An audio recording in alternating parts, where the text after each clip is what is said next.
இப்போ நீங்கள் பார்த்துட்டு இருக்கிற ஒரு வீடியோ, அதாவது சேலத்தில் வந்து பார்த்தீங்கன்னா நம்மளுடைய ஆப்ரேஷன் சிந்தூர் வெற்றியை கொண்டாடும் விதமாக தேசிய கொடி ஊர்வலம் வந்து சேலம் முழுக்க உள்ள பாஜகவினர் மற்றும் பொதுமக்களே வந்து கலந்துட்டு இருக்காங்க.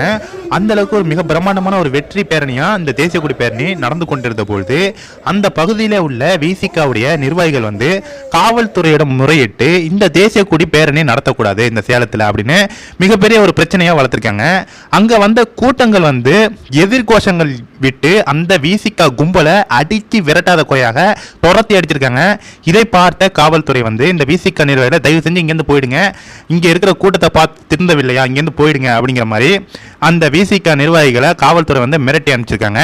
தொடர்ந்து இந்த வீடியோ இணையதளத்தில் பயங்கர வைரல் ஆயிட்டு இருக்கு. இந்த வீடியோவை பார்த்துட்டு நீங்களுமே ஷேர் பண்ணிடுங்க.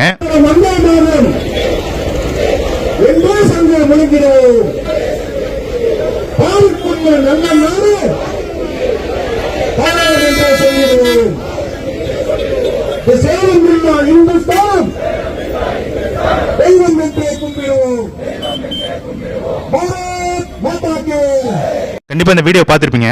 இந்த விசிகா கும்பலுக்கு தேசப்பற்று ஒரு இன்ச்சு கூட கிடையாது.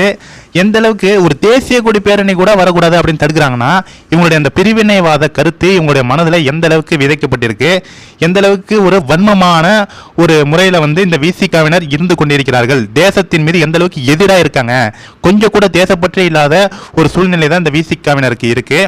இந்த வீடியோவே அதற்கு சான்று. ஒரு தேசிய கொடி பேரணியை கூட நீ நடத்தக்கூடாதுன்னு சொல்றனா நீ இழந்த நாட்டில் தடை செய்யப்பட்ட இயக்கம் அப்படின்னு விசிகாவை அறிவிக்க வேண்டும். ஏன்னா அந்த அளவுக்கு ஒரு மோசமான ஒரு சுச்சுவேஷன் நோக்கி தான் இந்த விசிகாவினர் பயணம் பண்ணி கொண்டிருக்காங்க. கண்டிப்பாக இந்த வீடியோவை எல்லாருக்குமே ஷேர் பண்ணுங்க.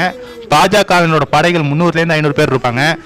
ரெண்டு விசிகா நிர்வாகி காவல்துறையிடம் முறையிட்டு இந்த கூட்டத்தை நடத்தக்கூடாதுன்னு பிரச்சனை பண்ணிட்டு இருக்காங்கன்னா எந்த அளவுக்கு பாஜகவோட வளர்ச்சி இருக்கு. விசிகாவில் 2 பேர் வந்துட்டு பிரச்சனை பண்ணிட்டு இருக்காங்கன்னா பாத்துங்க. கண்டிப்பாக இந்த வீடியோவை எல்லாருமே ஷேர் பண்ணுங்க ஃப்ரெண்ட்ஸ். தேங்க்யூ.